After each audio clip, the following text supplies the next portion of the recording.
y'all. There you go. How we doing? How we doing? It's Thursday. Yes. It is Thursday. Welcome to yet right another now. edition of Love and Business. We are here live and in color. Yep. We get to talk about love. We get to talk about business. We get to talk about love and business. So that's what How we're going about to that? do. How about that? Is your phone on silent? It is. All right, great. I It just want to is. make sure we don't have any No, interruptions. it is totally on silent. Very important topic for today. Yeah. Hey, y'all tag and say, that you're watching live and where you're watching from. Yep. Let us know. Hashtag live and where you watching from. Yes. So today has been a busy Thursday. Very busy. Yeah. Very. So apparently, I guess our kids are taking over our schedules for the most part. Yeah, I would agree. It is becoming more cumbersome than I thought. Can't change the podcast though, because this is literally the only night that we can legitimately do You're a right. podcast. Yeah, 100%. So it is what it is. We still got to stick to Thursdays, but we just trying to make sure that the kids don't take it over too much. But nonetheless, we're gonna continue to be super parents and do what we do. Yeah. So this weekend is a super parent weekend. We got choir concert and a gymnastics competition, our very first of both of those. So I've never been to a gymnastics meet competition. I've watched it on TV, so I feel like I'm gonna be pretty prepared for what it is that I need to do as a gymnastics mom. So I think we're gonna take on the battle and win both of them. I don't know. I don't know if the choir thing is a competition. I think it's just a concert. But yeah, shout out to Caitlin. I don't know if she's watching tonight, but if she is, shout out to Caitlin. She was chosen to be on the this is the Louisiana something state choir. All state choir. Okay, that part. Louisiana all state choir. Well, yes. So Caitlin was chosen to be on that. So super excited about that. And then of course, Kirsten has her very first gymnastics meet this weekend. So we're excited to participate in both of those. But my goodness, it is most definitely taxing.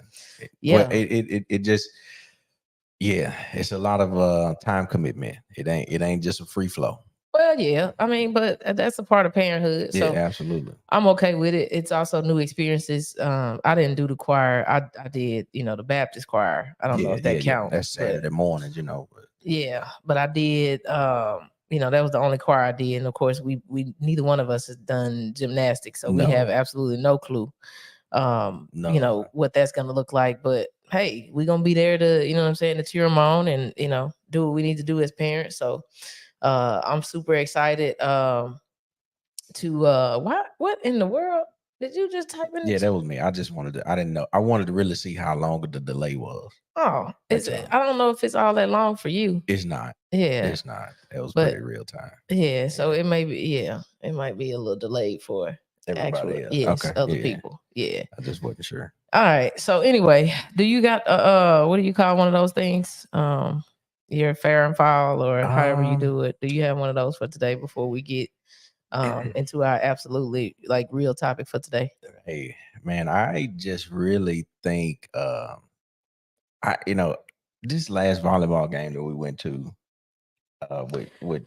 with Caitlin, man, it was the playoffs. I don't know if I want to get that riled up on a podcast, but if you want to talk about it, we can. Well, we can talk about it, but I'm here to tell you that go ahead. Hey, go ahead, bring it on. I'm just saying, man. So we this is the playoff game. Mm-hmm. We go, and we're there, we're sitting down, ready to watch the game, whatnot. The coach comes over, man.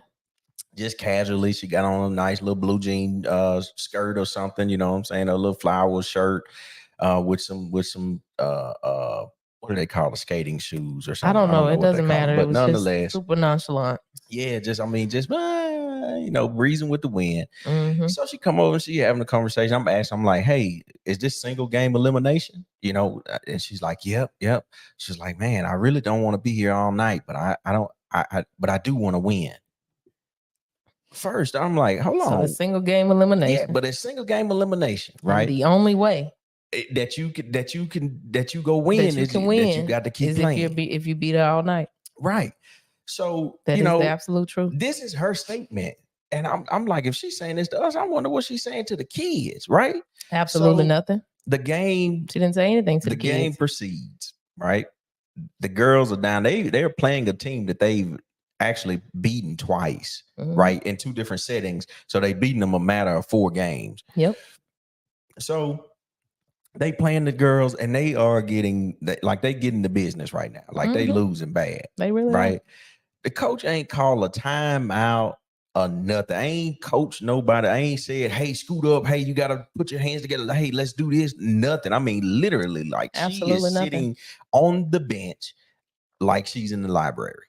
That's exactly what she did. And I thought she was a librarian, but Caitlin said she's an art teacher. Yeah, she's a kindergarten art teacher or something like that. Yes. And I mean, like, so the first game we lose.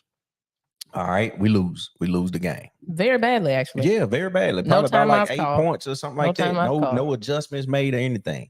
Second game, we get down. We probably down by like 7 points. Newman rallies back. They tie the game up. They go up by 1 score. The other coach calls a timeout. Crystal was like, completely kills our rhythm. I'm calling the game from the sideline. Now, I mean, 100%. I'm one of them parents. I done called the whole game from the sideline.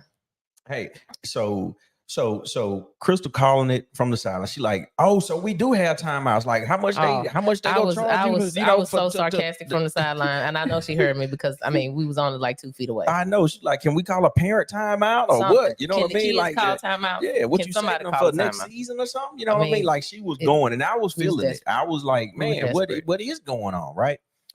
We lose the game. Yeah. So you by lose only a couple of points too. Right. It's best. It's the best 2 out of 3. Yeah. We lose 2 in a row. It's ball game. Yeah. It's over with. I mean, game point, and she doesn't even call a timeout.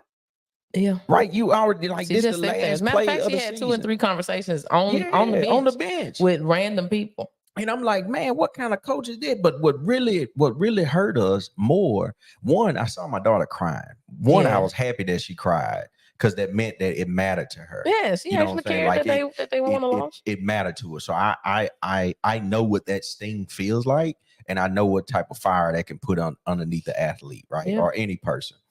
But then on the other hand, I was like, Crystal was like, man, I'm more upset that she cheated these kids out of an experience. Absolutely. You know what I mean? Of actually being coached, man. I mean, it's really it's different when you got somebody that can rally behind you. Right. When you have a support team, when somebody's on your side and they coaching you up, especially if you want to be coached. Now, if the kids didn't, you know what I'm saying, take well to coaching or whatever the case, but I don't know, man. I really didn't think that she was interested, in coaching the kids. And honestly, I'm seriously thinking about putting my name in the hat as a full-blown volunteer parent next year for the head volleyball coach. I mean, I'm just not even gonna go to the bottom. Just put me as the head coach, because just let me do it. I just think that these kids got cheated out of an experience, and it just showed that there was just such a lack of concern, Man. So if there's anybody watching that actually controls who gets hired as the head volleyball coach at my kids' school, then hit me up. Okay, you can hit me up in my inbox. I am readily available.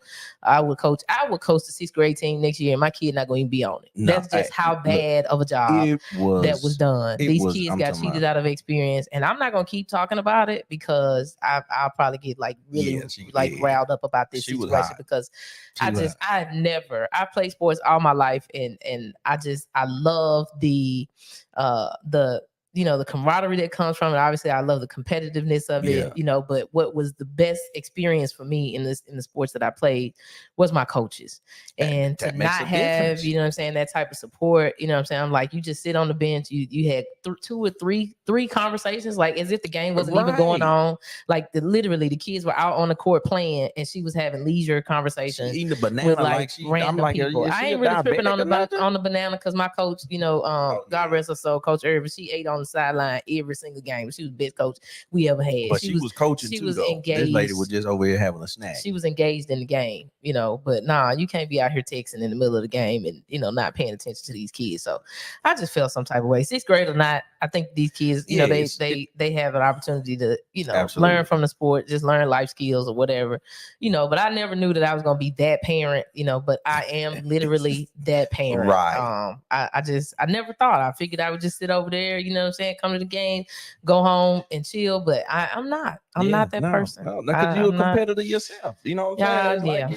I'm just not that person. But hey, maybe next year we'll see what happens. But anyway, it happened. Very, very sad. That the kids went to the playoffs and got knocked out in the very first game. I'm talking about the first game. So she got home by 5:00. She was able to get home by 5. I mean, I ain't gonna lie. I need to repent because I was hoping that the lady's lights was out when she got home. I also, I was like, man, I hope she missed the bus. Like, just don't even make it home on time because you want to. I don't want to be here all night, but I want to win. But I'm trying to figure out how you gonna get both. You want everybody to forfeit. You don't want none of the other things. It's just the mentality of it. You know what I'm saying? Like, it just like mindset matters.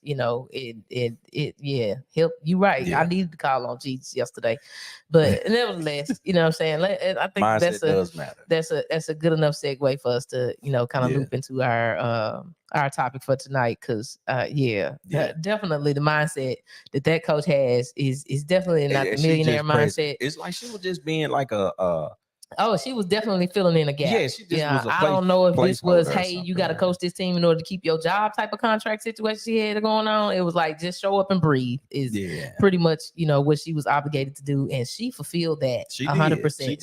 She was there. She had life in her body. She was present at every single game. I think that was it. Yeah, she accomplished the goal if that's what it was for her to accomplish. So, whatever with that, but I think we can swing from that and go straight to you versus millionaire mentality. I think that's the topic we're gonna go with tonight. That's deep. And I wanted to talk about it mainly because we a lot of times, at least for me anyway, people they inbox me or if we're out somewhere just talking to different people or whatever, just kind of networking. People always want to know some bits and pieces of the story or the journey. They're like, man, how did y'all get into that, or how did y'all do that, or man, how are y'all able to do this and that? Like, we always get pretty much the same questions, right. You know what I'm saying, all the time. And so I think what I'm gonna start doing when people ask is say, oh man, you should go check out episode such and such. And that way we can increase our viewership. And we don't have to keep going over the information all the time. But we hope that if we can get a little bit more consistent in the information that we give here on this platform, it'll also help us to be able to kind of get that out, what I'm saying, when people come, because it's really, it's not something that we can answer on the spot all the time. It's like, well, how did you guys, start with State Farm, or how did you guys get into real estate, or how did you guys, get in business with Amazon? What made y'all want to do automotive? Just every time, this comes up, it's like we almost have to tell like this very long story to get to, the meat of it. And so what I'll try to do, over time is try to figure out how we can, piece this along so that the things that we did do, we can at least share it in a structured way so that, people can actually get this information and run with it. Because we don't want to just keep it to ourselves. We want, to be able to share the information. But it really is a loaded question when people ask us, how do you do all of the stuff that you do? Or how did you get into, it really wasn't like a one moment, type of situation. Right. No. I think it was most definitely an evolution. But, what I do realize, obviously, is that when most people ask us that question, the first thing I immediately understand, depending on how they ask the question or, follow-up questions, I understand what type of mindset they're in. Mm-hmm. And just from the question they ask. Just from the questions. And so the millionaire mentality is what I'm calling this. I didn't necessarily realize that, we had that. Not day one, what I'm saying, and most definitely still building on it now. But what I'm realizing is every step along the way, we picked up another trait. Another pick. Yeah. Yes. And so I have a list for today. And it's not guaranteed that we'll complete the list for today, and it's not guaranteed that this is the completion of the list for today. You know what? You're right on time. About every Thursday night at about 8:17, you hit that yawn. Oh. I don't know if you need early bedtime, but I was counting down the meter. I thought you were gonna make it to 8:30. So let's get into the millionaire mentality tonight, people. Let's talk about it. But here's what I need you guys to do before we get into it. I need you to tag 3 of your friends, and I need you to hit the share button for me. Can you guys do that? I need y'all to do it, because see, what's gonna happen is the folks that's not on here tonight gonna be up in my inbox, and I'm gonna have to say, go back to episode, which is I think it's episode 29. I'm gonna have to say, go back to episode 29, and we was talking about millionaire mentality. You're gonna want to go back and talk about that. So let's talk about you versus your millionaire mentality. So what I kind of realized, the very first thing that we did, and just, even before we had our first business, even before, we even, did any of the things that we did, I think, the very first thing that we had to have obviously was vision. And what I realize is that a lot of people, when they're asking me this question, they're wanting to get insight on what it was I did, but they don't necessarily have a set vision for themselves currently. Right. Yeah. So I would most definitely say that in the U box, a lot of times people have a lack of vision. Yeah. You know what I'm saying? Like there's no real direction, no real, understanding of where it is that they want to go. And it's not necessarily a bad thing. It's just, okay, once you realize that you don't have it, okay, let's, let's work, obviously to obtain whatever vision it is. And so a lot of times when, people are asking us those questions, just because they know that we've, had a lot of businesses, some successful, some not successful, whatever the case may be, they automatically assume that they want what it is, that we had or have, right? And I'm like, that's not necessarily the case. Like, I don't necessarily think that everybody is fit to do the type of businesses that we do, right? Of course. Yeah. And so when you're setting up your vision, it's not that you want to go and grab the Robinson vision. That particular what I'm saying? Yeah. That's not what you want to do. You know what I'm saying? You kind of want to maybe gather an understanding of what we did and why we did it, and maybe what motivated us to do it.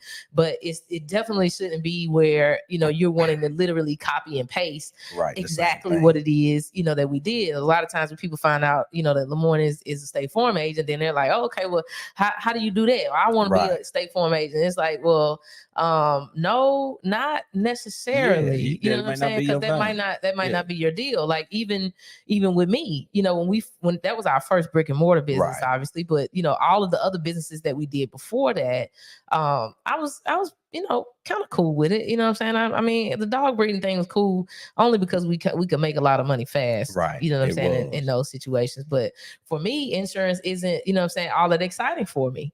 I mean, I like life insurance. You know what I'm saying? Like, that's probably the only component, of the insurance business that I'm excited about.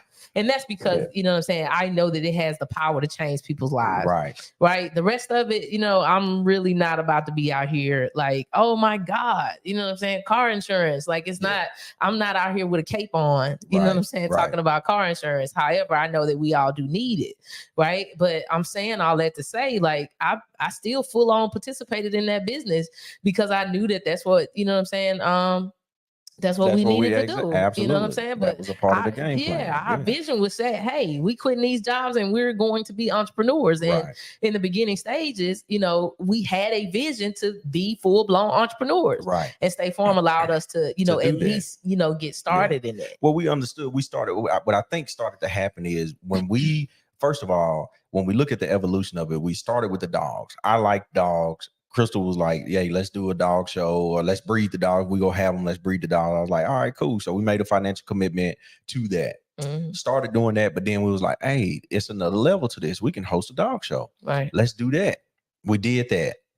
Started traveling around or whatever. So it was like the thought process started to become, hey, we started to see people have a little bit more time freedom than what we had. Right. And we was like, man, we could really be enjoying life. So when we got to be affiliated with a network marketing company, when we got to be affiliated with a network marketing company, it was like, okay, the money that we made from the dog show, and things like that, that was like what, about 20 grand or something like we that, did like 20 grand quick. in a day. Yeah, in like a day or so, right? Yeah. So But that now was, behind the scenes, we was scooping poop. yeah, we were scooping poop. Now we were scooping poop. I'm trying to stack dogs on top of each other to have puppies and stuff. You know what I'm saying? I mean, it was a whole situation, man. I mean, but we didn't let go of the vision. We ain't let go of the vision, right? And see, that's what happens a lot of times.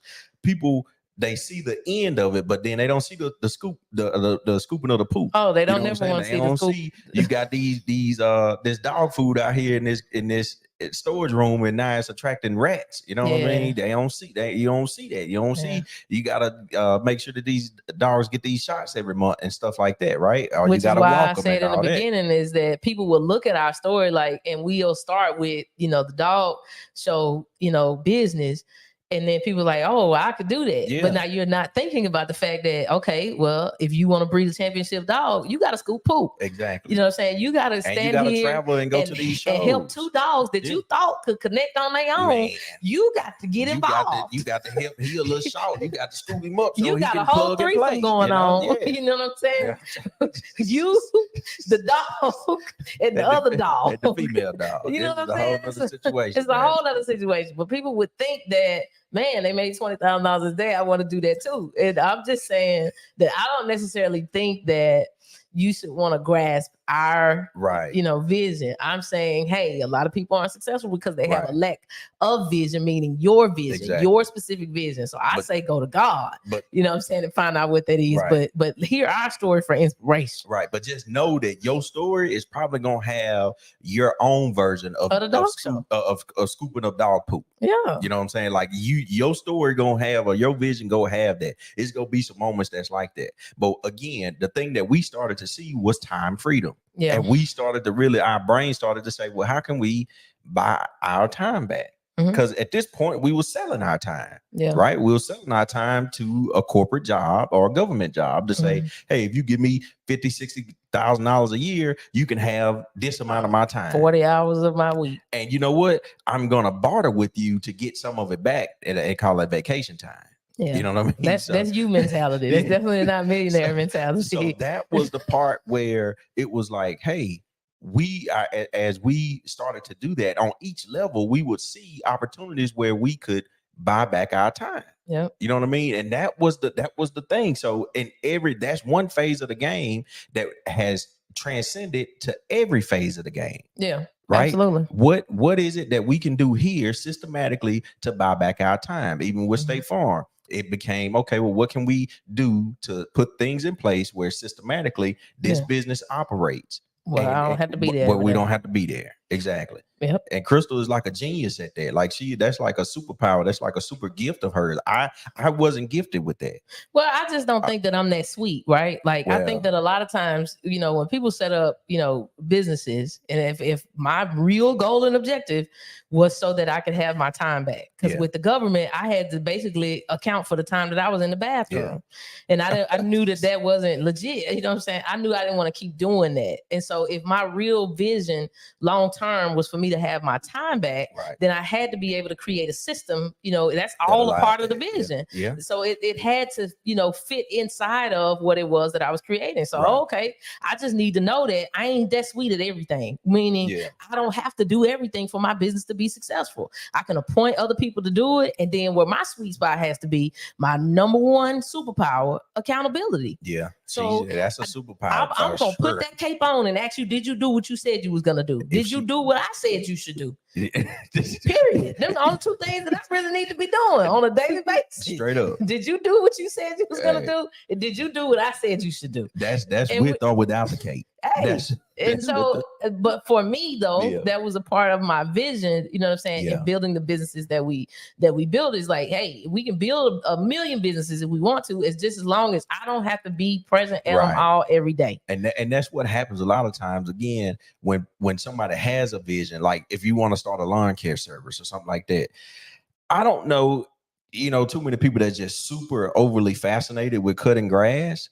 Some people really like it, but then when you go to scale it, you can get real picky because you don't want somebody else to cut the grass because they ain't cutting it the way that you cut it. Man. So it's like when you look at a business, are you wanting to just be self-employed or do you want to be a business owner? It's two totally different things. It is two totally different things. I just want to own, I just want to own the systems. Right. So when you're thinking about the vision, even have to own the business. Just let me own the system. When you thinking about the vision and you have that, you gotta ask yourself, do I want to be the one to do this work? Nope. Do I want to be the one to do this work? I'm okay with knowing how it gets done, but I don't have to be the one that puts my hand on it, every single day. Because there's some people that find, super value in doing what it is that they do. Yeah, I was listening to a podcast today where a dude, he's actually the guy. I had no clue that there was a third part of Earn Your Leisure. There's 3 partners in that business. But the guy that's behind the scenes, he says on the podcast, I really just enjoy making videos. He was like, man, I'm just now coming to the forefront, just kind of letting people know who I am. But this dude has been a partner in Earn Your Leisure since the before the creation. Oh, well, yeah. That's like, where you and good, nobody ever knew. But this dude is sweet, at what he does. So I'm not saying that, everybody, has to be a quote unquote front and center or whatever, no. You don't have to necessarily be that person. You could just say, hey, I like doing this task for my business and I want to hold on to that and let everybody else have whatever. I'm saying I really don't want to do anything in mine. Right. Like I only want to do the pieces and parts that require me, the business owner, to be present. And I'm A-okay with that. Which is what she said, what is your sweet spot? Right. Mine is accountability. Yeah. Like honestly. Putting systems in place and then holding people accountable to do the work. Yeah. Laying it out to say, this is exactly what I need for you to do. And being able to go through the business with a fine-tooth comb and see what the weak spots are and be able to fill those gaps to make everything go more efficient. It's still accountability all day long. And I don't have to create the system. I just need to own the system, meaning I can buy somebody else's system and put it in place in my business so that it can function the way that I need to. And then I just need to know how to check that system to make sure everybody's doing what they're supposed to do. Right. And so for me, accountability is my spot. It's just like, hey, and it's weird. It's so weird because even people that I don't employ, I can tell them what to do. They do it. They come back and they was like, man, you told me to do such and such. I did it. And it worked. And I'm like, this is so weird. It's just like, I don't know. I guess it's just how it is when you have a gift, like people respond to that. Yeah. You know what I'm saying? Like it just, I don't know. And what I really think is as business owners and prospective business owners, if you own a business or whatnot, a lot of times what we think about, one is fear of giving up control, right? As it relates to what is the end product. What is the result of it? Nobody can say hello or greet my customers the way that I can or whatever it may be, right? We don't turn ranches at Meineke. Let me say that, right? I will help out, but we don't, I didn't go to school for that. But I guess I'm saying this. In a lot of businesses, people are looking for like superstars or like Michael Jordans, right? The Babe Ruths or the Barry Bonds, the Sammy Sosas of the world, Mark McGuire's. Hey, they don't have to be like that. You know what I'm saying? Like they ain't got to be the superstar all the time. If you have systems in place, it'll take somebody that's average. And when you're holding them accountable, it brings them up to above average. Mm-hmm. You know what I'm saying? Because you're holding them accountable to the standard, right? So they're gonna rise to the standard, or they're gonna. But in somebody else's system, they could have been a dud. They could have been a dud, right? Yeah. Exactly. But what the checker gets, what the checker checks. Mm-hmm. You know what I mean? So if having that system in place and understanding what the vision is, so that you can create a system around that's a foundational key. Yeah. That's a foundational key. Yeah. Well, I was gonna say number 2, but I guess since you put that in there, I'm gonna add a number 2 that's different from my number 2. This list will probably grow as we go through this podcast, and then we'll probably have to just make this I don't know, couple of weeks of running off of that. Yeah, you versus Millionaire Mentality. We may have to go through that a couple times, right. But you have another point. Well, no, I just wanted to really harp in on that accountability piece, right? Because and the accountability brings you to above average. And I'm a testament to that, right? I'm a real testament to that. Because if I'm being, in situations where I know that, hey, I'm being observed or something along those lines, especially early on, football, anything like that. Like it was a different level of effort. Right. But if I knew I could skate by without studying for this particular class, or I knew, hey, my teacher wasn't going to check my references or something like that. So you put the same references. I remember in college, like it was just one teacher. We put the same references for each report that we did. Well, thank God you passed. We had to have like 9 or 10 of them, right?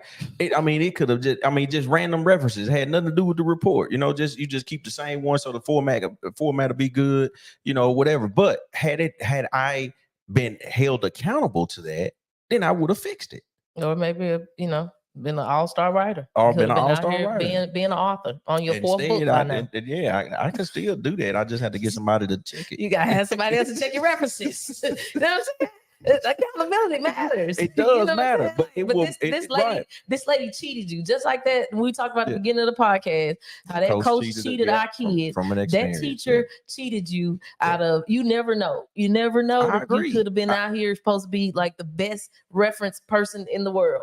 And she cheated you out of that experience, man. Like I really do think that accountability, takes you up, some extra notches. But it does have to be, implemented. Number 2 is what I was gonna mention after the first one, which of course, if y'all paying attention and taking notes, is that you have to have vision. So what do you have that millionaire mentality?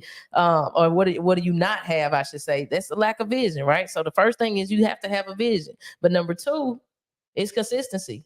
Yep. I don't know, too many people that didn't hit the millionaire mark that wasn't consistent.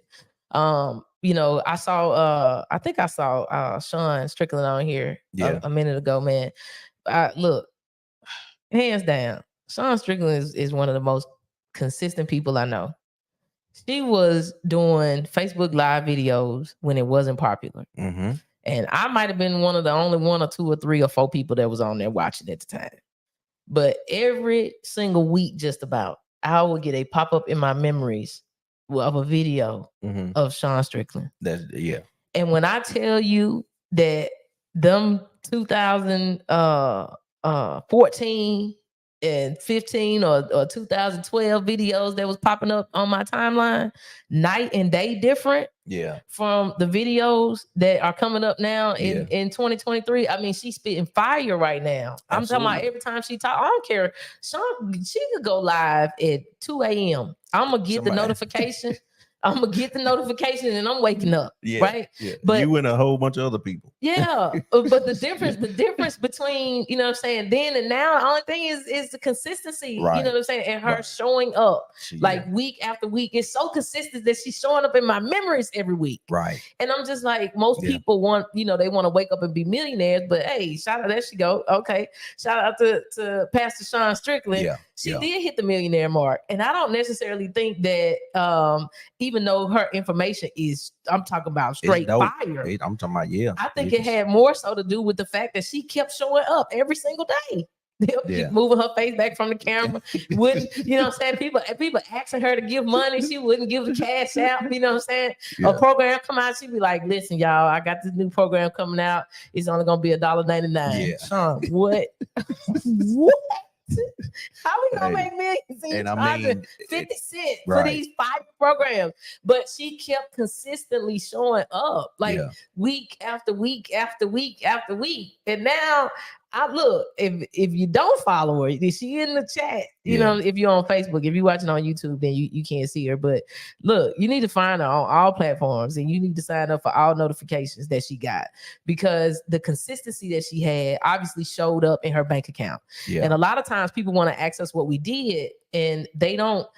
I don't think people never ask us the right question. You know what I'm saying? Like, ask me. I agree. You know what I'm saying? Ask me, what did I give up to be here? You know what I'm saying? Ask me, what struggles I had to, endure prior to these moments.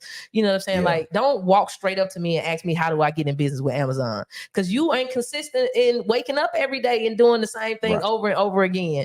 You're not consistent in reading books. You're not consistent in listening to podcasts. You're not consistent in signing up for programs or coaching or whatever. But you literally want to jump on a phone call and find out how you too can own a logistics company. And I'm just here to tell you that we didn't just wake up one day and own that company. Right. You know what I'm saying? So much more to it. It's way so more much than more that. You know what I'm saying? It was us. I'm talking about scared out of our minds, investing in programs that invested in us.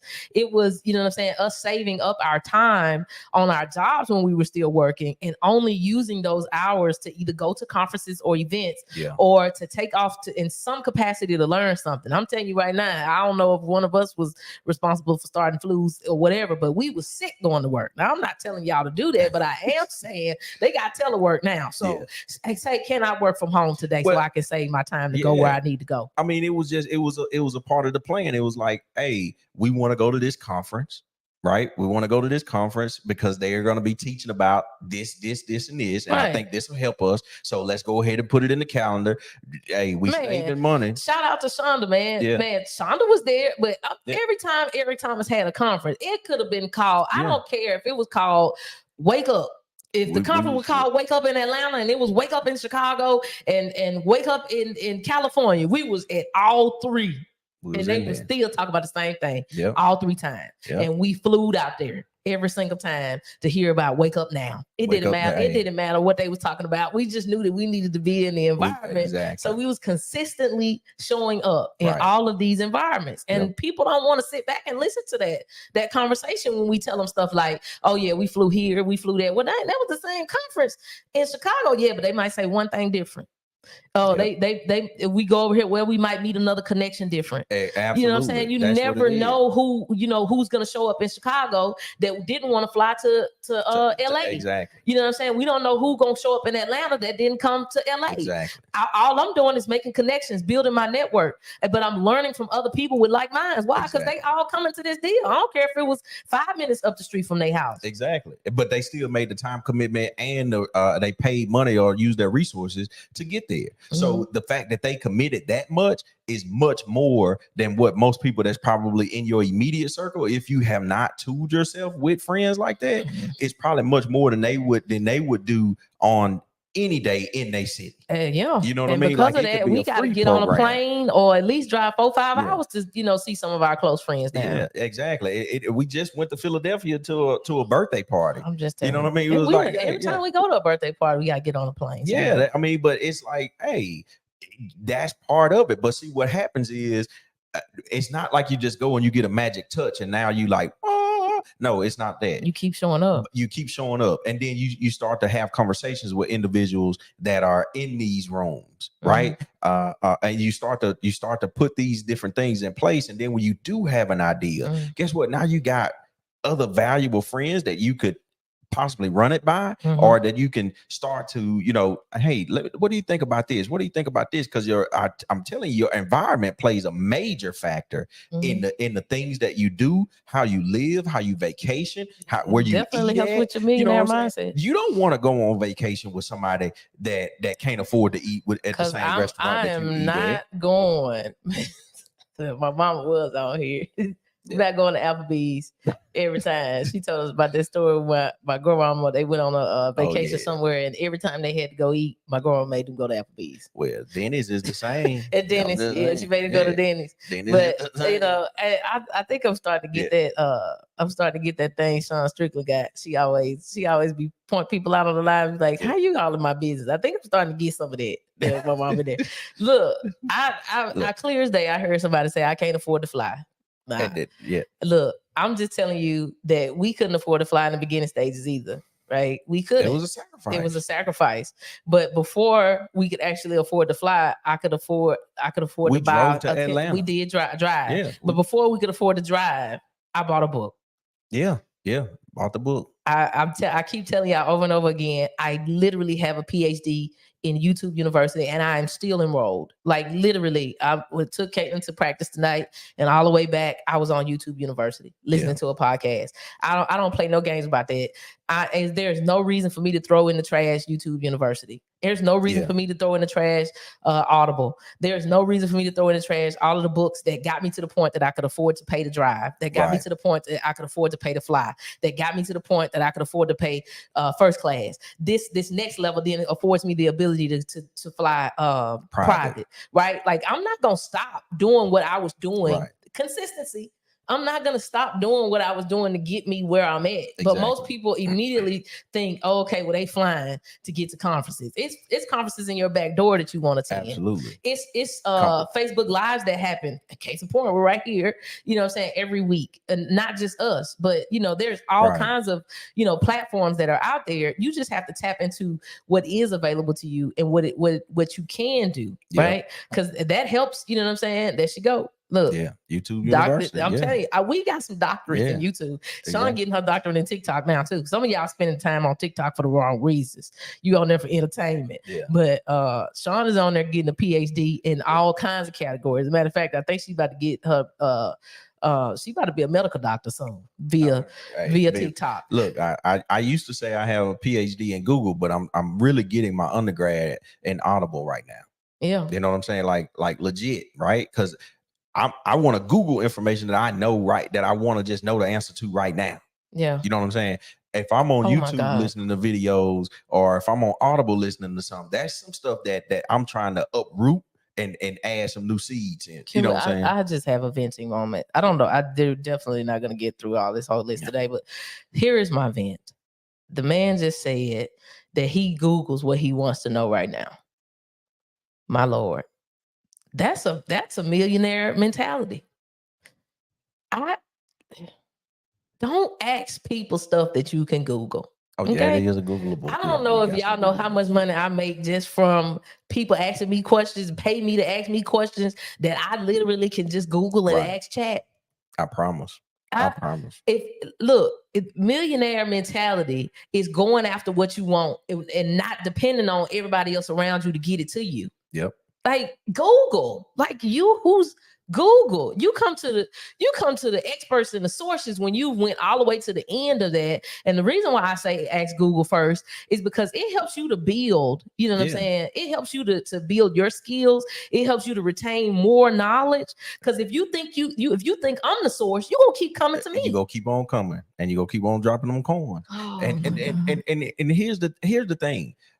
I think about this and I want to just make this point. The Bible really hadn't changed a whole lot. You know what I mean? You got different variations of it, different versions of it. And you got a whole lot of people that teach the Bible, right? Pastors, preachers, teachers, prophets, whatever it may be. The point of the matter is we all have access to it.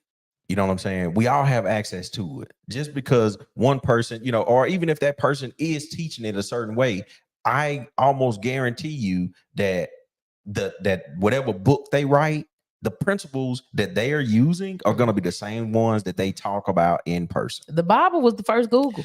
Hey, it's in there. Ain't nothing new under the sun. It's the first Google. It's the first YouTube. It's all of it. I'm telling you everything. I'm talking about. They talk about getting drunk. They talk about prostitution. They talk about winning. They talk about a whole lot. Everything I like it. It's a nice story. It's a soap opera sometimes. We just, you're right, absolutely right. We just do not plug in, right? We don't plug in to it, and that's what I'm saying. If we can let the words be our friend, read or get or start doing Audible or something like that, that I'm telling you, it makes a difference. And then when you're able to get in those atmospheres, it's just reinforcing it. Because church, we talk about some of the same stuff every Sunday, but we go, you know what I'm saying? Because why? It's community.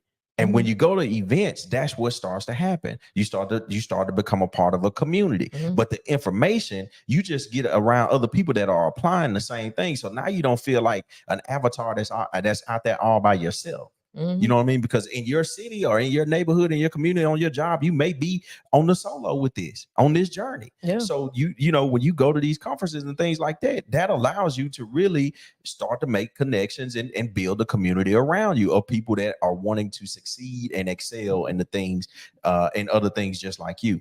But if you just say, well, I'm gonna go to the conference and then that's like saying I'm gonna bathe once a month. I'm gonna go to the conference and then I'm not going to digest any other material to help reinforce what I learned there or to help continue to build on what I learned there. It's not gonna be what it is. And I'm telling you that from experience. I've done it.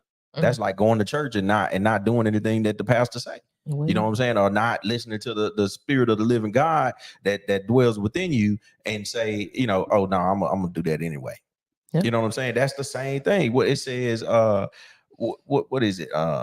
Reading the Bible and not applying it is like looking in the mirror and knowing you got something on your face and you like, I don't even know, you know, who that dude is. But you looking, you know what I'm saying? You looking in it.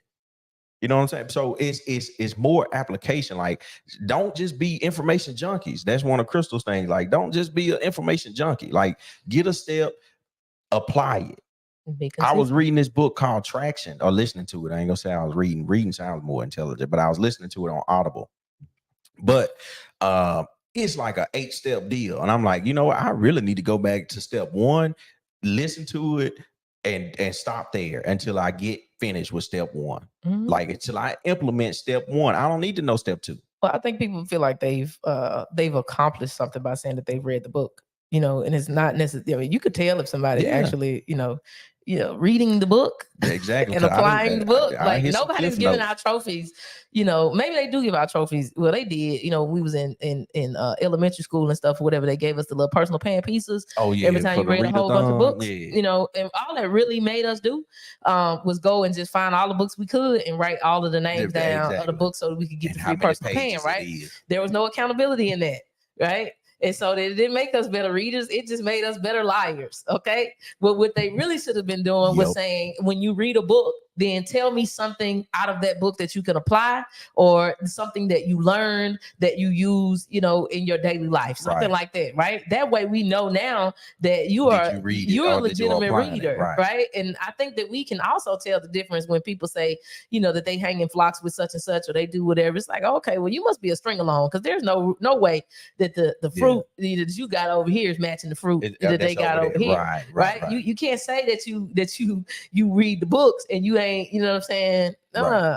We ain't checking off no block saying yes, we read the book. The goal and objective is to say that we did the work consistently. And that's really what it is, right? We are a part of a society that primarily we just want to say we read the book or we watched the movie. You know, but we ain't understand the concept.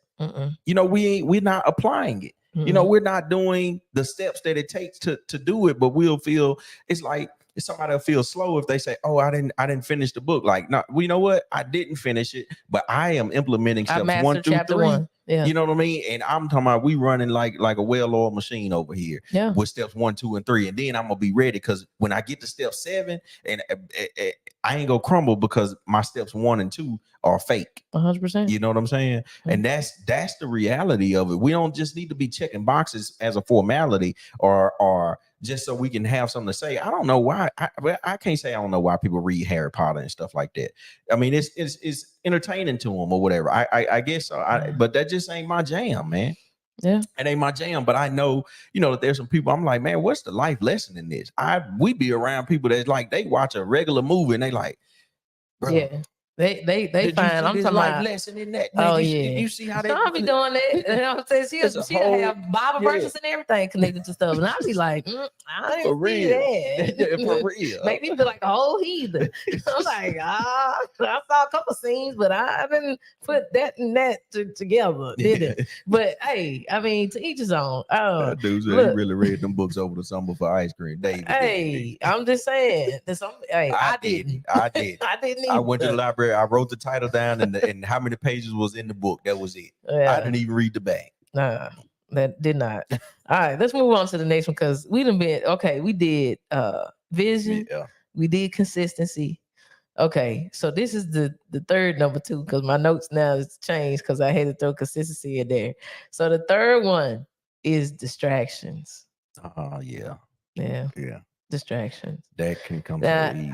Now, these are the things that might be entertaining you that are not necessarily entertaining people that have the millionaire mentality. So I'm going to tell you what you should have, right? And to go with that is discipline, right? Okay. So don't let the distractions distract you. Yeah. All right. There you go. 2C. I just made up a whole number. Yeah. You know, distractions. It's a problem. You know what I'm saying? And really and I is. think that a lot of times we don't even identify what is what is a distraction to us, right? Because sometimes they could look like good things. You know how people Absolutely. say sometimes you could be busy doing good things but not God things. Absolutely. Or you could be busy doing the good things but not necessarily things that align with your vision. Yeah. And for the most part, I think that we can all be guilty of it all. We can be guilty of being distracted by good things, and we can be guilty of being distracted by bad things. Yeah. Right. And 100%. I think if you want to, set yourself up with the millionaire mentality, it's super important that you recognize what those distractions are. Yep. Right. Like what, and then categorize them and see how much time that you're actually spending, in those particular categories, so that you can recorrect. Because at the end of the day, if you can't account for, where your time is going, what it is that you're doing on a daily basis, or every time you see a butterfly, you off to go and chase it. Yep. Just know that when you come and you ask the questions, we're gonna know. You know what I'm saying? Yep. Like immediately we're gonna know that you're not there's no time on task here, right? And when I say the good things, I'm saying sometimes your kids can be a distraction. You know what I'm saying? Sometimes family can be a distraction. Yeah. Right? It really, you could have things that you would consider as good things that are right that they legitimately good. show up as a distraction. Right. We ain't talking about you out here drinking and clubbing and all this stuff or whatever. That's a distraction that may be taken away from what it is that you desire to do. We could talk about that too. We could, but I'm those just saying, are all things. right? Those are all things, but those are the things that are apparent.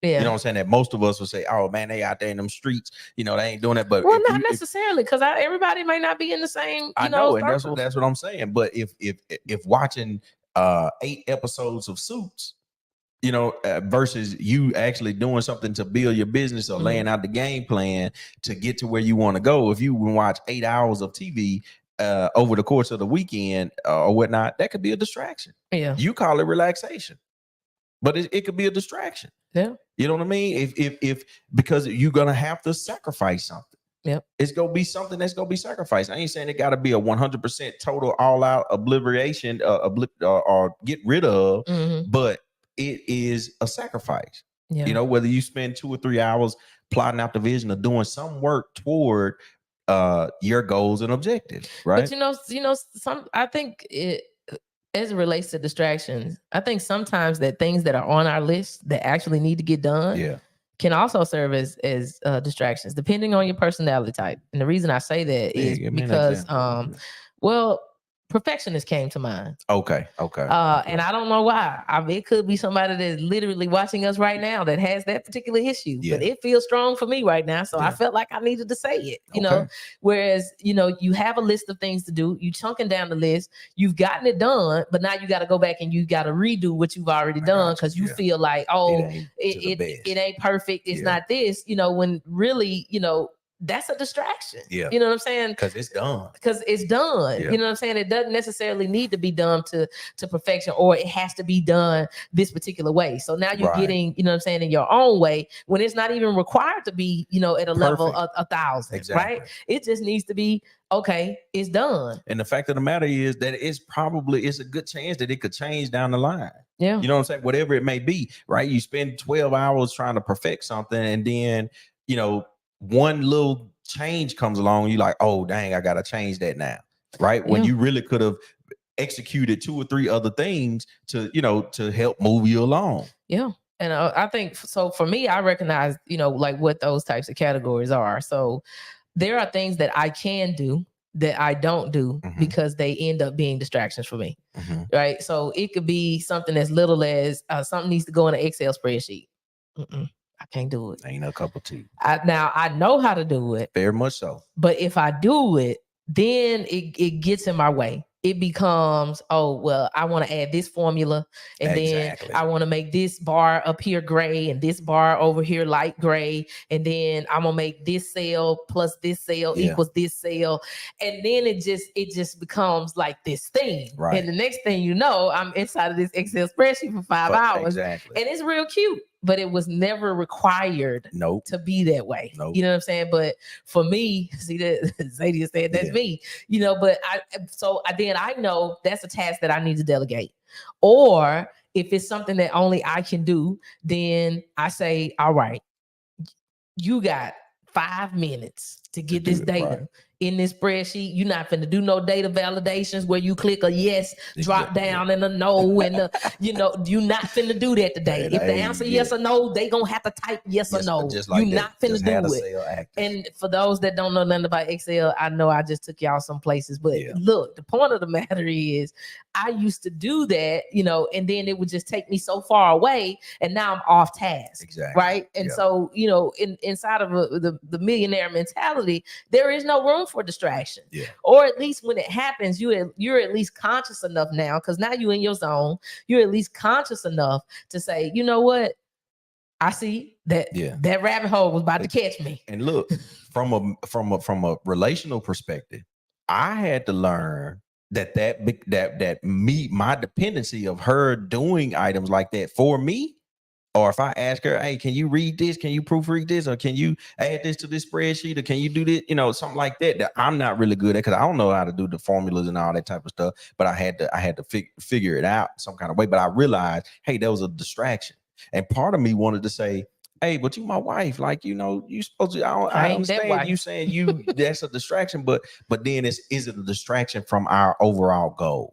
Yeah. You know what I'm saying? Like, is it a distraction from the vision? And that's the part that I had to, I'm like, okay, yeah, I can see how, because if she doing this and then she flustered on this side, then hey, she's not helping move the goal, she's not helping move toward the goal toward this, because this is just some stuff I could have outsourced. It's some stuff I can't outsource that I literally need her to do as a part of this unit. But some stuff I can outsource, and that could be one of them. So yeah, don't let yourself get bogged down with your spouse either, right? It got to be an understanding in there somewhere that, hey, this is, which one is more important, the overall goal, or you learning how to do this yourself? Because it ain't gonna kill you, my man. It ain't gonna kill you. To learn how to put a formula in this cell. It's really not. Or to make the cell a little wider and press the save button up there and all that. You know what I mean? It ain't gonna kill you. So I think I pretty much mastered not letting you be a distraction for me. Yeah, it was flustering, for a long time. I didn't understand it until we started to understand it. You know what I'm saying? And it was one of them things, like, legit, because I grew up in just understanding that, hey, your wife is, she's supposed to be down for you. I don't care what she do for nobody legit else. Thought I was his secretary. Yeah, and I mean, like, it only took me about 37 seconds for him to realize that Krista's not a secretary. Well, I just was I'm the same person that legit set up in this meeting at my whole government job and looked at that man. When that man asked me, he said, "Oh, hey, Crystal, how about you take notes?" I said, "How about you take them?" Hey, you know how to write, don't you? I wasn't at that meeting. You know what I'm saying? Like, don't you automatically assume that I'm a note taker? I'm the only woman in the room. You gonna ask me to take notes? Sir, you gonna take your own notes today. I mean, I said, if you want to remember something from this meeting, you gonna write it down. Oh yeah, your handwriting probably was better than. I didn't care why he asked. I just needed them to know that you ain't the one. I am not the one to be taking notes. Why? Because I'm not paying attention to y'all up in here. Yeah. But it was like, again, it was that understanding to understand, okay, well, what is the benefit of what you're doing to the whole game plan? It don't take much for her to do that. Hey, them people was getting on my nerves up in that government job. Yeah. It paid the bills though, praise the Lord. It did. All right, distractions. That's number what? 2C. It's number 3. Yeah. It's number 3. I think we can get number 4 in here, and then we're gonna have to say the rest of them for another one. Because this will probably take a couple of minutes. So number 4 is fear. Yeah. I know. That's a biggie. Have to let that one sink in a little bit. Number 4 is fear. Fear. And so here's what I realized that people with the millionaire mentality have that most people literally run away from. And that's taking risk. Yeah. Agreed. I mean, I get it, being in an environment that you've never been in before could be a little scary or whatever, it's different. It feels uncomfortable, but when you allow fear to overtake you to the point where you don't move, like you're doing nothing but just watching everybody else win, man, there is absolutely no way that you can break any type of financial barrier, your business barrier, anything without being able to take risk. I mean, hey, if you ask a girl out for the first time, You know, you had to take a risk because she could have said no. She could have. You know what I'm saying? Yeah, she could have. You feel like you had some thoughts in your head. I mean, you know, hey, I'm just saying there's a lot of firsts, right? There's a lot of, you tried out for your basketball team. You took a risk, you know, and I'm like, we do it all the time. And then when it comes to taking, a risk on ourselves as it relates to business, then we get all foggy. You know what I'm saying? We act like we don't have that muscle. Yeah. And it's in there. Yeah. I mean, and I really think, and this is no shade, but I think this is a reality, is most people are afraid. One is because of the financial commitment, and they really feel like they are selling some of their life, and you kind of are, because you're still trading dollars for time. Look, we had some. I just want everybody to go back. If you could just close your eyes and just go back. If you went to college, or at least you went to high school, something, you just go back to the moments where you took dumb risk. A lot of them. You know what I'm saying? I remember you called me one time and told me that you and your friend, I think Emmett on here, that was y'all said y'all went. Now the truth probably finna come out today. What happened? But you said that y'all drove all the way to the Florida Keys. We went to Marathon, Florida. From Western Mississippi. From Western Mississippi. And I don't think you had more than $60 to your name. It wasn't a whole bunch. Emmett on here. I don't think he had. You right, Emmett. Say Lord, because I'm about to expose all y'all business. Hey, we went though. I'm just saying. We had the little map quiz. A lot of y'all probably got these dumb high school, college stories, right? Where you done got in a car, don't know where you gonna stay, what you gonna eat, probably pack some ramen noodles. No, we ain't had no noodles. We stopped at Waffle House. Whatever. You know what I'm saying? On the way back. I'm saying that, you know what I'm saying? You done got in the car and then took off in a direction. You ain't got but $60 to your name. I had 100. It was probably 1,000 miles from was a long Western way. It to was the Florida a long Keys. way. And you mean to tell me you done got in the car, you done went to, what was it, Freaknik? The people going to? No, I'm just saying in general. You know what I'm saying? People got in the car and they did some dumb stuff. Yeah, but now all of a sudden you got to put it all on the line to risk it for your family's future. You know what I'm saying? For your legacy. You know what I'm saying? For you to build, this $1 million business, and now all of a sudden a $500 course is scaring the mess out of you. Right. You know what I'm saying? But yet and still, we the same folk that bought into, I'm gonna pay $10,000 a semester to go to college. Ain't worked in your field ain't been in your field yet. But yet and still, this $500 course now. This is less than the course that you done paid. You didn't even, they forced us to take the history of the college. And we had to pay for it.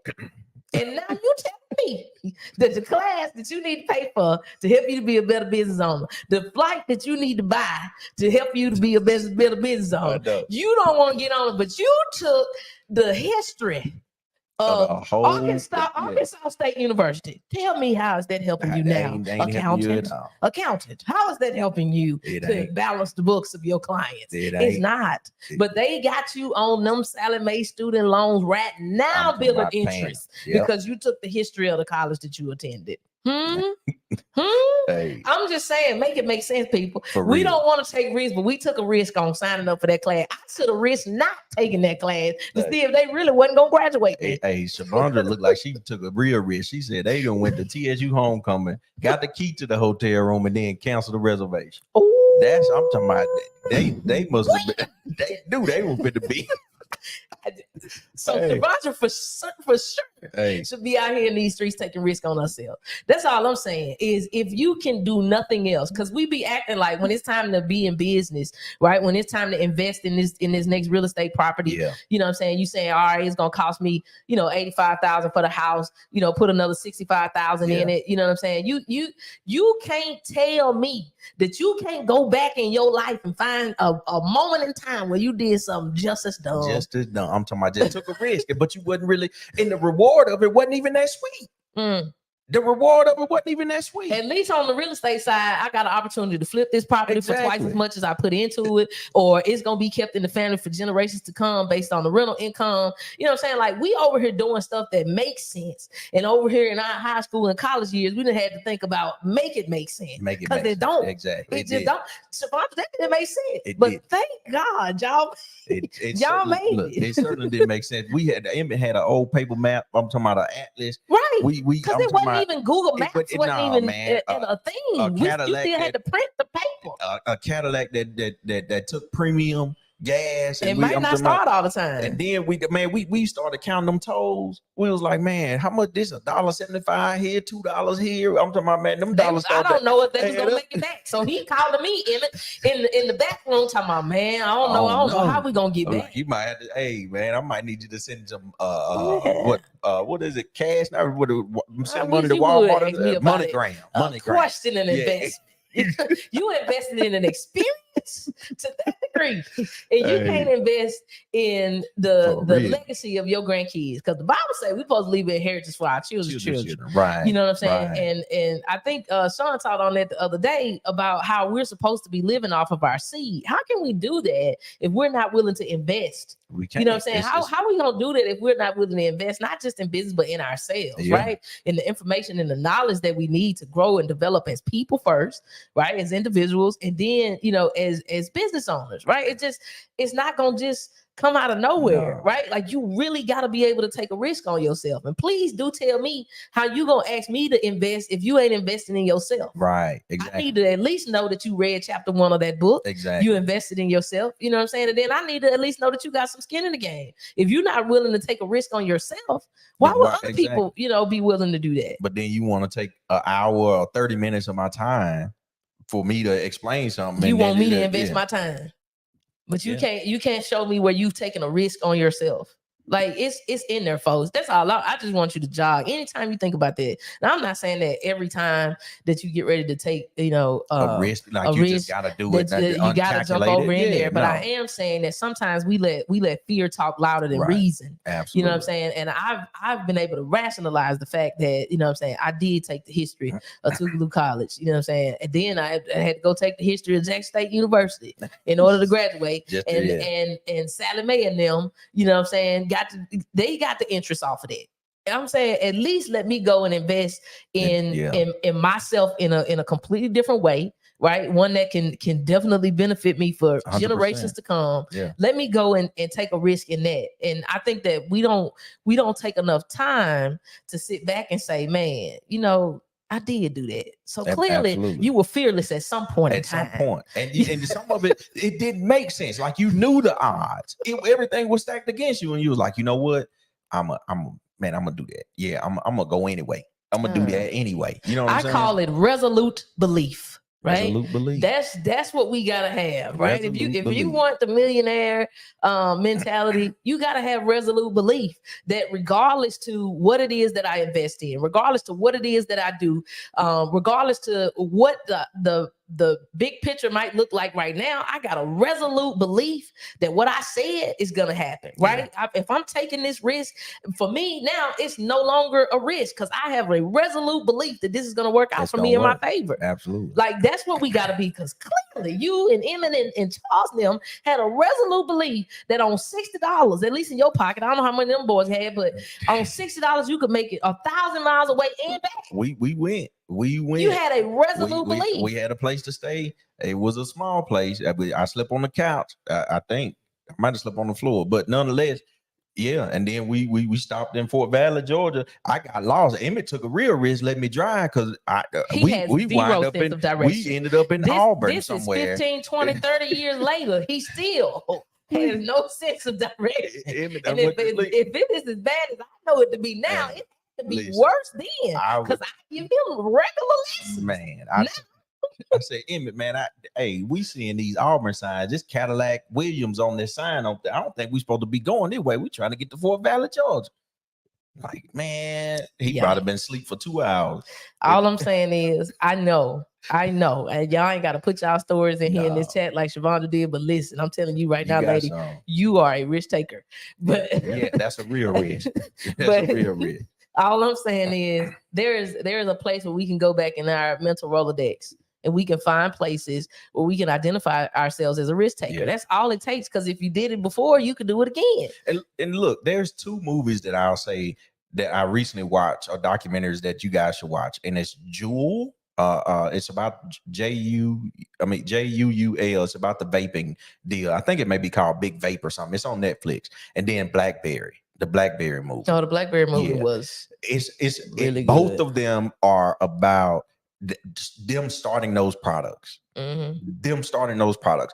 A lot of times we're not even starting products, like we just plugging and playing into systems, into somebody else's system. These people are saying, hey, this is not something that's not even on the market. Let me build a prototype and bring it to companies to see if they will buy it. I'm talking about they putting major money into this. They was even going in the room before the product was even like a thing. They were just going in the room talking. They didn't even have a prototype, because when old boy went in there for for the last iteration of the BlackBerry, he hadn't even had that made. He just walked in the room and was like, the BlackBerry gonna be this, and this, and he was like, and how you gonna do that? He was like, yeah, and it's gonna do this, and this, and I'm like, this man ain't even made it yet. He hadn't even made the product. He just walked in the room and told these people off a whim that he was finna be in competition, because Apple was about to release the iPhone. Exactly. They was about to release the iPhone, and BlackBerry needed to do. I did not know that BlackBerry had 45% of the cell phone market. Did not know. I had 45%. You did. I thought it was the dumbest little.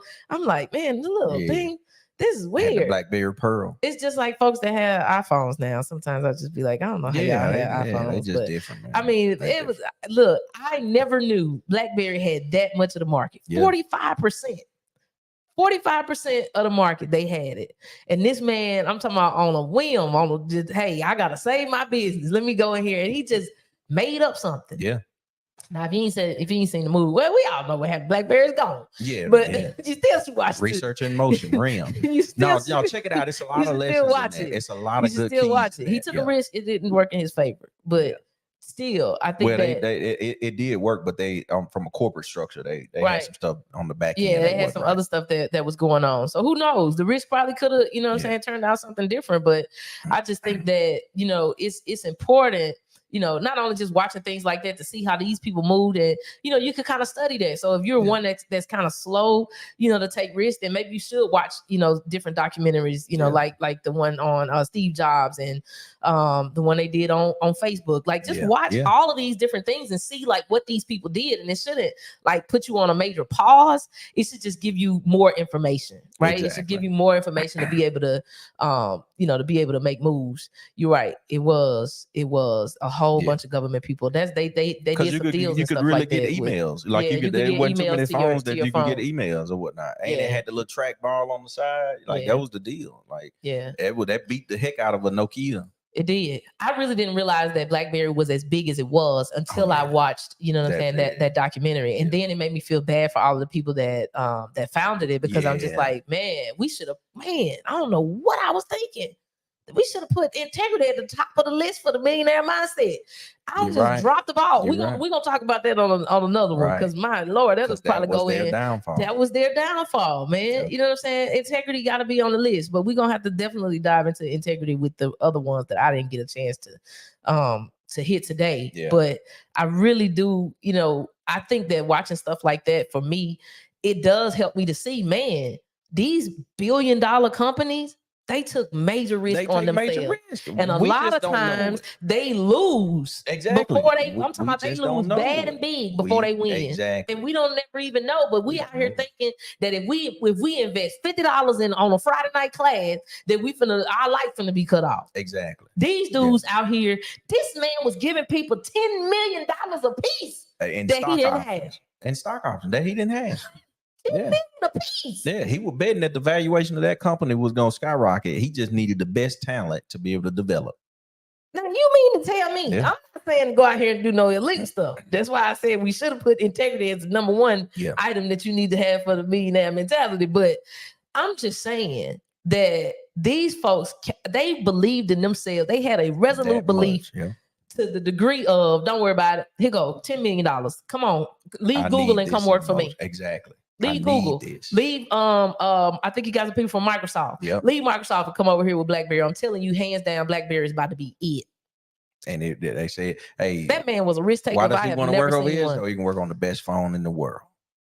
And that's the type of belief that you have to have in yourself when you putting yourself, you know what I'm saying, in a position to, you know, start your first business or your second or your third. Who cares what number you're on? But you got to have that belief, because if you don't have it, then you certainly can't transfer it to nobody else. I'm not gonna partner with you. You know what I'm saying? It's some people, I'm telling you right now, I'm not gonna name names, but it's some people right now. They might not have never in their life owned a business, but if they came to me today and say, "Hey, I'm thinking about going to business," I'm gonna say, "Hey, how much can I invest?" Yeah. Because I have a resolute belief in that person. Yeah. You know what I'm saying? It don't matter what. And now the opposite is working too. The opposite is true. You come to me today, tomorrow, and the next day. I have a resolute belief that you ain't gonna do nothing different than what you've been doing. Don't worry about it. Don't even worry about it. Don't even worry about it, because I see that you don't believe in you enough for me to believe in you. That dog ain't it's not. And so I think that it's super important that you have that about yourself. I'm not saying that we've done things where we weren't afraid to do it. Absolutely. But I'm saying that, you know, we didn't allow fear to overtake us and to make us stagnant. No. You know what I'm saying? But yeah, we definitely wasn't paralyzed. We just did it anyway. You know, and the reason why we did it anyway is because we gathered more information. Exactly. You know what I'm saying? And I think that that's really, I always say that fear simply means that you are missing information. And that's it. Because once you can close the information gap, then it's no longer, it's not fearful. And if you understand, you either go win or you learn. If you really adopt it, like hey, I'm not going to lose. Exactly. Like I'm going to learn something here, or I'm going to excel at it and learn more and make some money along the way. That information gap and that resolute belief, I'm telling you, when you marry them two together, that alone, I don't care how janky you are, you know what I'm saying? Like I say, take messy action. I don't care how weird it look. You got resolute belief, and then and you pair that with some information. Yeah. You ain't gonna stop me, because I know what I need to know, and I believe in me more than anybody gonna believe in me. Yeah, you know what I'm saying. And I'm just like, man, if you can get those two together, that fear thing can go ahead on and go right. Man, you can kick that out the back door. People ask me that all the time. Well, did you have a logistics company first? No. Well, did you know anything about working on cars before? No. I closed the information gap. I had already knew I could believe in myself enough. Why? Because from jump of the dog show business that we talked about, I'm like, man, if I can make $20,000 and all I did was just made 2 dogs have puppies and consistently showed up at these shows. That's it. But that's what I'm saying. Most people had this fear because they ain't done nothing before. And the fact of the matter is, to be truthful, I was fearful. I was like, hey, we ain't really made a name for ourselves out here. But you know why I had resolute belief? Because I was selling suckers and candy and stuff out my backpack at school. I said, man, I can sell anything. I wouldn't. I had practice in the field, man. Yeah. I'm just saying. I think that's how you erase. If you want the cheat code on how you erase fear, you just gotta get off your butt and do something. Right. And then you gotta do something. Right. And when you see that other people are out there and they may not have as much success as what you think they may have, and right away or whatnot, you see that they've had some bloopers as well, some moments that they had to learn. Like, listen, failure is not a bad thing, so to speak. No, it's an opportunity. I don't see myself no different than Steve Jobs or Bill Gates or they just had a bigger Mark market. Zuckerberg. I don't see myself no different from any of those guys because I see how raggedy they started. That's all. But the only difference is okay, they found you know what I'm saying, they gap and boom, they did their deal. I'm just waiting on that moment for me to boom. Okay. Let's get to where we need to go. Let's go. I don't see that no different. Why? Because we started in our garage. Exactly. It's no different. Literally. We started in our garage. I know. So we was there. Them rats was there. Them dogs was there. Little puppies was there. You know what I'm saying? So I'm just like, U-Haul to go get the cages. Oh my most of them broke them down. I'm talking about, I'm just saying. So that's all I'm saying is everybody got a garage moment. Don't be out here thinking that you got to start at a whole warehouse or something like on this big grand level, and now you done talked yourself out of a start. You know what I'm saying? Because you're afraid of how big the picture look. Nobody asked you to start at the finish line. Who do that?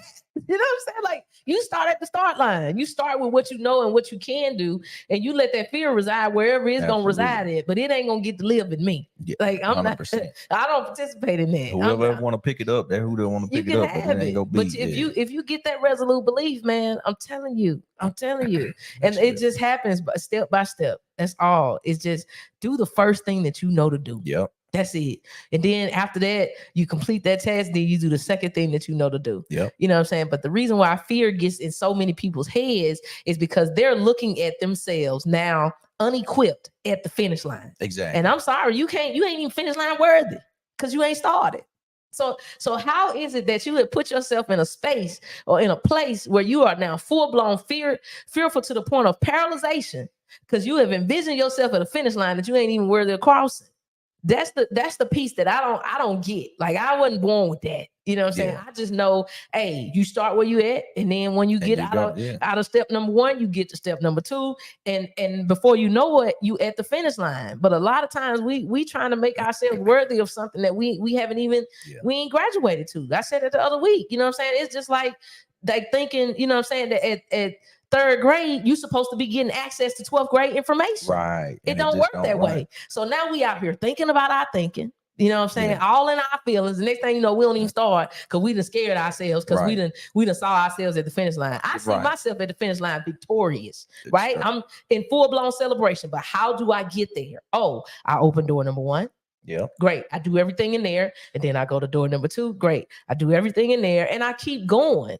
But hey, God does give us the big picture vision, but it's not to scare the crap out of us. No. It's just to let us know that we are actually worthy of being there one day. That's it. And it's not necessarily. And I think what happens is we just look at other people like that's way down the line. And then we just want to, like, we on a Monopoly board and pick up our piece because we done rolled the 12 on the dice and just go, move 12 spaces, and life don't work like that. That's definitely the life don't you work versus like you podcast, because I that's the only people that we should be looking at is me yesterday and me today. That's it. That's it. I'm not looking at nothing else. Me yesterday, me today. Can I fix what I did?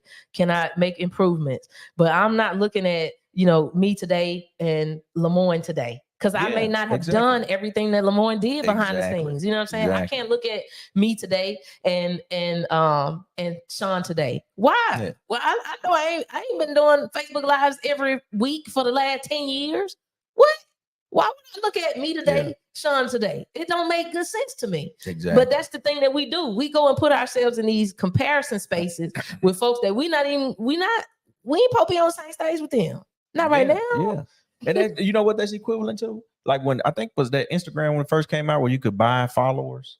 Like you could buy, like to say, 10,000 people following you, 15,000 people following you, or whatever. You can buy followers just to, build a facade. And that's what happens a lot of time. Let's say for instance, you make clothes or something like that. You're a designer of some sort or whatever, and you want to go and have this conversation with everybody as if like, man, I got this major manufacturer or whatever. When really the truth is, like, you could go right up the street or something like that, and it could be a local manufacturer that could be making your stuff right now, and be okay in that space. You want to do it because such and such over here, exactly. Sell your stuff just like you. I mean, and be just as proud of it as you want to be, right? Just know that you're producing a quality product, as long as it ain't trash. If you one of them cats that's walking around with these little bottles of oil, they probably didn't put Crisco in it. You know what I'm saying?